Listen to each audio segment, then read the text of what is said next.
Hey everybody, Zeal Brothers here with another video. Getting ready to bring in 2022. And I got people on the job asking me, do I celebrate Kwanzaa? They've been asking me this a lot. And the reason they've been asking me this is because the African American Employee Resource Group that I've lovingly called the Black Group at my company is sending out emails telling people to celebrate Kwanzaa and how it's a great African American tradition. And I've just been having to tell people why I don't celebrate it. And there's a few reasons that I don't celebrate it. The first thing is it's just way too woke for me, right? So it's just way too woke for me. I really don't celebrate a lot of made up holidays. And what do I mean by made up holiday? Well, people act like this has some rich tradition in the African American community. And let's really just talk about the fact that it was invented in 1960s, right? So it's really not all that rich of a tradition. And then let's think about this. How many people really celebrate it? Well, retailers did a poll and a lot of people believe it, and they say about 2% of the population celebrates Kwanzaa. Now, if you believe that, and black people make up about 15% of the U.S., and you would expect that the people who celebrate Kwanzaa would mainly be black, that would mean that 1 out of 8 black people is celebrating Kwanzaa. Now, I got to tell you, I know a lot of black people. I don't know a single person that celebrates Kwanzaa. Now, that doesn't mean that that number may not be right. I don't live on the coast, right? I live in the Midwest, born and raised. On the playground is where I spent most of my days. But the point is that I don't know anybody who celebrates it. When I go around other black people, this is kind of one of the hidden jokes that I ask. And I say, hey, man, you celebrate Kwanzaa? They're like, no. You know anybody who does? No. It's hard for me to believe that if 1 out of 8 black people are celebrating this holiday, that every time I meet somebody that's black, nobody knows anybody who does. So I think this is just something that people say, but I'm not quite sure that they actually do. So that is one reason that I don't celebrate it. I don't think it is nearly as popular as people lead us to believe it is. There is one other reason that I don't celebrate Kwanzaa, and that's because I don't believe in its ideals. Now, if you actually know what Kwanzaa is, it celebrates these 7 principles. And here's the 7 principles, and I'm going to explain these 7 principles. They all have a kind of a Swahili word for them, and I'll try to pronounce it, knowing that I'm going to butcher it. But the point of these principles, I'm going to explain, and you're going to understand why this was invented by a left-wing professor and why most of us really shouldn't be celebrating this holiday. The first principle is Umoja, which is standing for unity. And they describe it as this: to strive for and maintain unity in family, community, nation, and race. Now, I can maybe get behind that one, right? Unity is not necessarily a bad thing. And most of the time, it's a good thing. But I would say it is not always and absolutely a good thing. There are some people that I refuse to be unified with. And when we talk about principles, the more principled you are, the less you can be unified with some people. Now, I have this really big guiding principle, which is just don't be a piece of crap, right? And I think that is a really good principle for a lot of people to follow. So when I look at Kwanzaa and this unity thing, I really, it depends on who you want to be unified with. But I can get behind that, right? And you can rock with that. Most people can rock with that. Maybe they don't quibble like I quibble. So let's go to number 2. Kujichagulia, which is self-determination. To define ourselves, name ourselves, create for ourselves, and speak for ourselves. Now, I'm not quite sure what that means, to define ourselves. I'm really not sure what that means. So maybe I could rock with this one too. But to define ourselves, let's just be clear on a few things. Is it possible to completely define yourself? When you look at defining yourself, I think there are some things about us that we really can't define. Now, I think I can attempt to define myself, but there are a lot of things that about me that you really would just define yourself, right? You'll know that I'm black. You'll know that I'm male. You'll know that I'm intelligent. I might try to define myself as a super genius, but if I'm not sure how much that's really going to matter. So I think truth is more important than self-definition. But I get it, right? You want to speak for yourselves. So maybe you can rock with number 2. Here's number 3. Ujima, collective work and responsibility. It's described as to build and maintain our community together and make our brother and sisters' problems our problems and to solve them together. That one I cannot rock with. Listen, let me tell you something my dad told me. Your problems are not my problems. Now, I will help you, but if in the event you screw up or you refuse to listen to me and fall into quicksand and expect me to help you, I may not.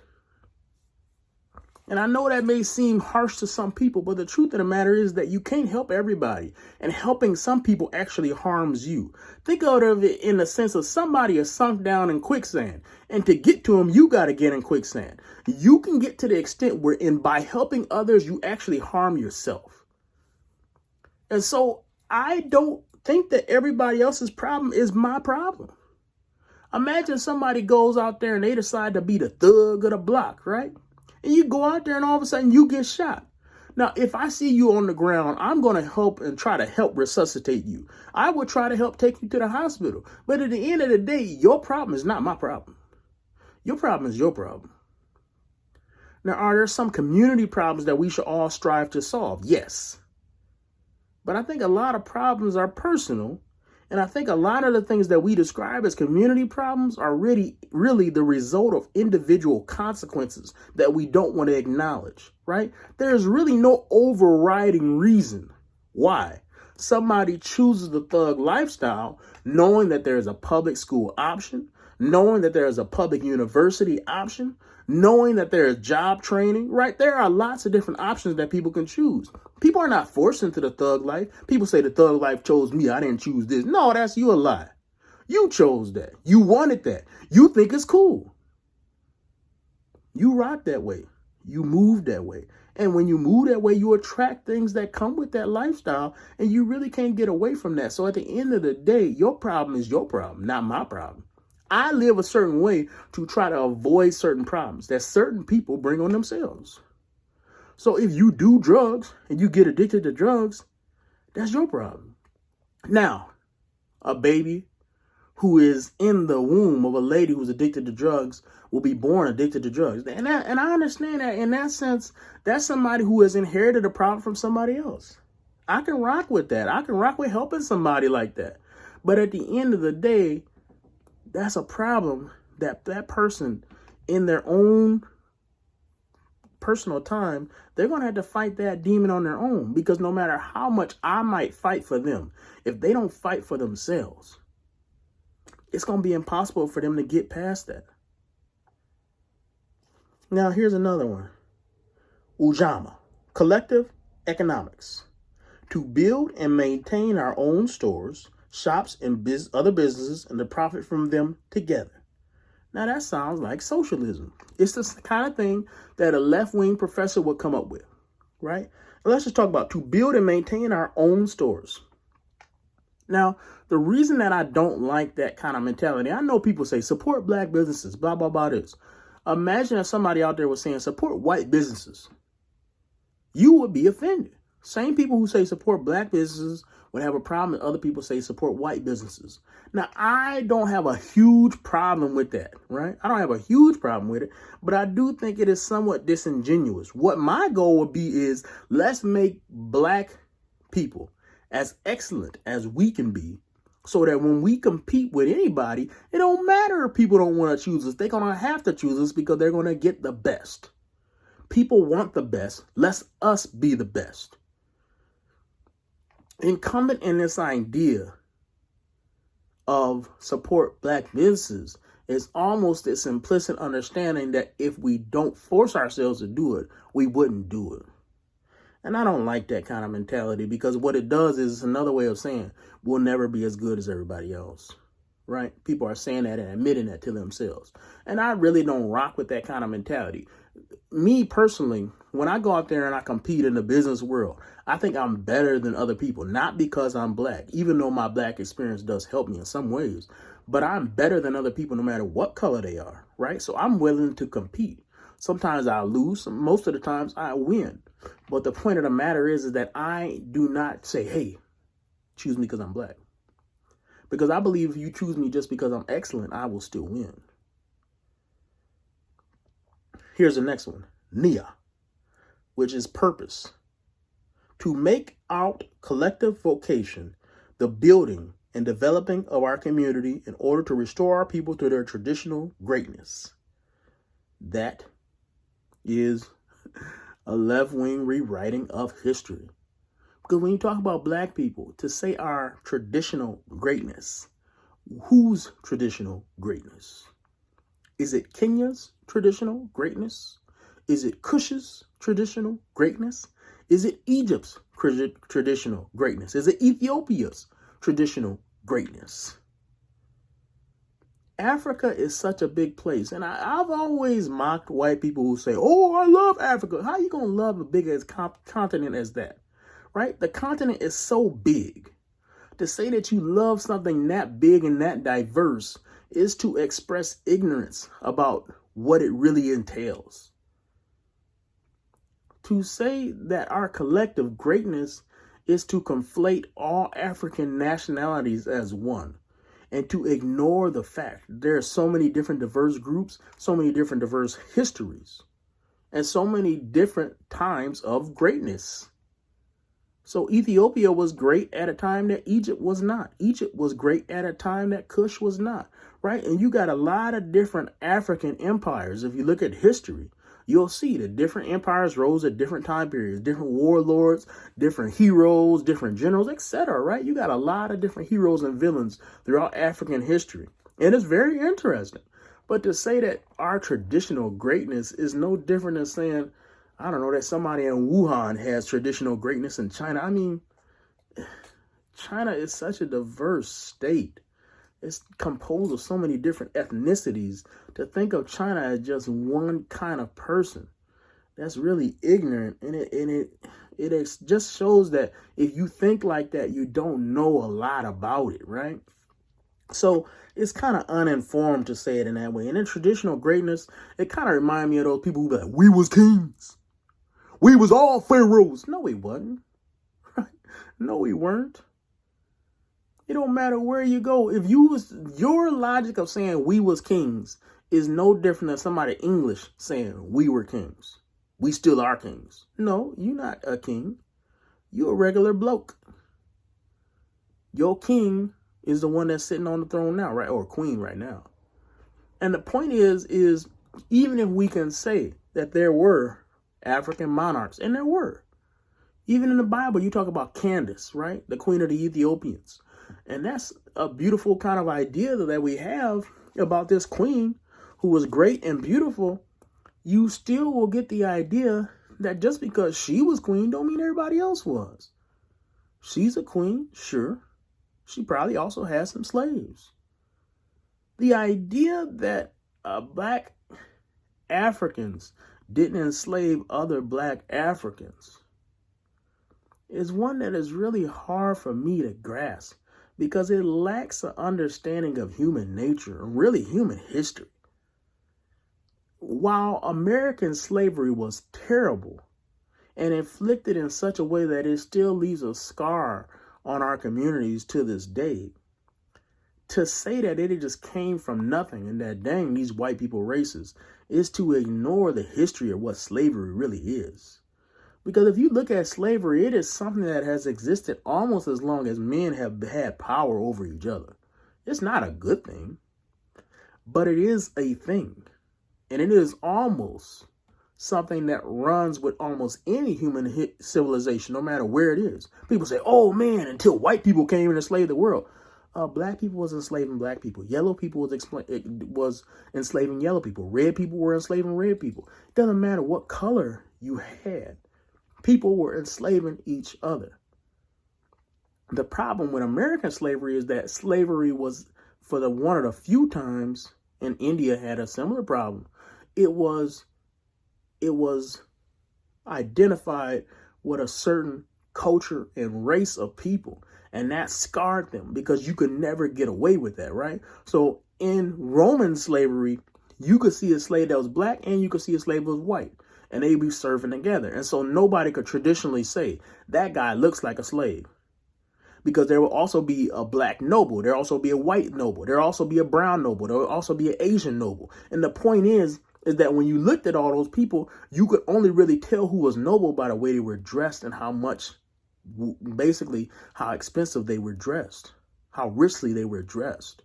So the idea that somebody would look like a slave, that's a kind of an American idea. But even that is not exclusively an American idea. Because when you look at the caste system in India, that was a form of that as well. Now, America they did something to slaves, and they mess with our minds, and I get that. But this idea that we're going to restore people to their traditional greatness, it kind of ignores the fact that the reason that people came over here anyway is most likely because they lost wars, or they were slaves that were on the market anyways in Africa, and those people sold them to European slave traders. And to have a slave trade, there had to be some people who were willing to enslave fellow Africans in order to do that.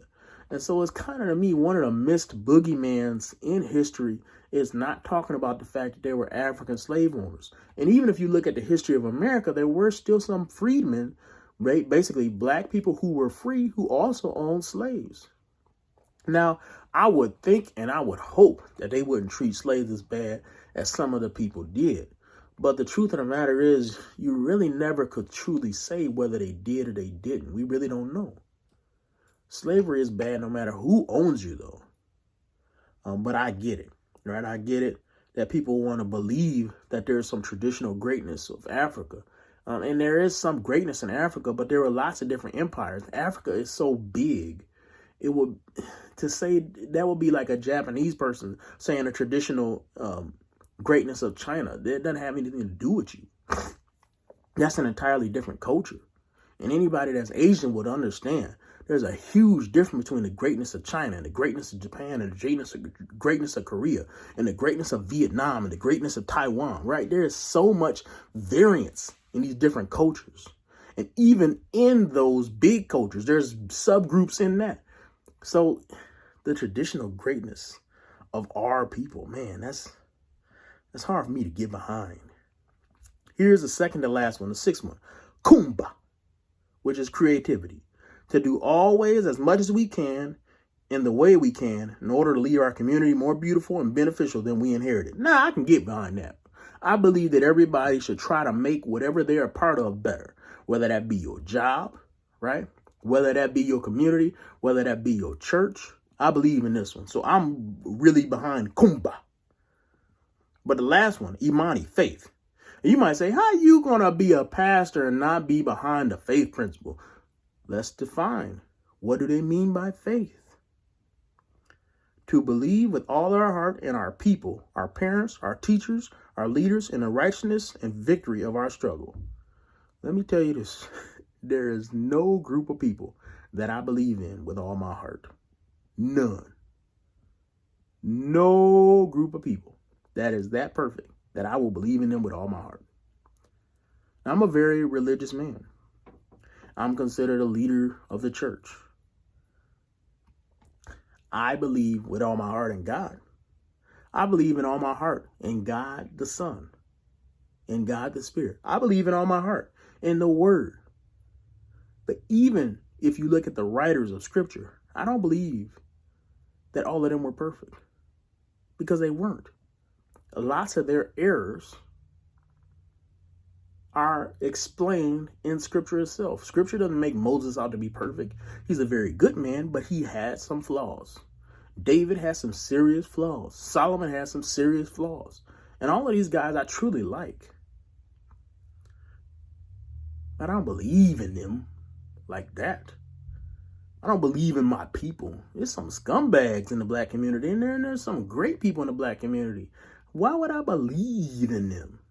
What would that even do for them if I did believe in them? Imagine I just believed in my son. What would that do for him? I can encourage his positive traits and discourage his negative traits, but to just believe in him, just to believe in him, I can't do that. Maybe it's the cynic in me that just really can't do that. But what would you do for me if you just believed in me, believed everything I said? Man, I would take you to the cleaners. I'd be scamming you left and right because you would just believe in me. That's a lot of what happens in a lot of these churches. There's a lot of these churches that people get scammed in. What they'll do is they'll say, I believe with all my heart in the pastor. And the Bible never told you to believe in all your heart in any one human being because we are all flawed. But what happens when people believe in all their heart with somebody? It's no different than the Catholic Church. Catholic people, some Catholic people believe that the priest himself is perfect. Some people believe that their church leader himself is perfect. And what happens in a lot of those places is you will get abuse. Because if you start to believe people too much, we are too flawed as human beings to handle that amount of faith put in us. Even if in ourselves we wish to be gods, we can't handle the pressure of being a god without abusing our subjects. We just can't. Men whose wives just believe that they could never cheat are the ones who cheat. The Harvey Weinsteins of the world are the ones who people believe will never abuse a woman. It is the point that when you believe people, you are setting yourself up for failure. I would never believe with all my heart in any one individual, knowing how flawed we human beings can be. So that's why I don't celebrate Kwanzaa. These 7 principles, I really can't rock with most of them. I truly don't believe many black people celebrate it as people pretend that they do. And I hate people asking me if I celebrate it when I don't know nobody who does. So no, I don't celebrate it and I will not. And you can't make me.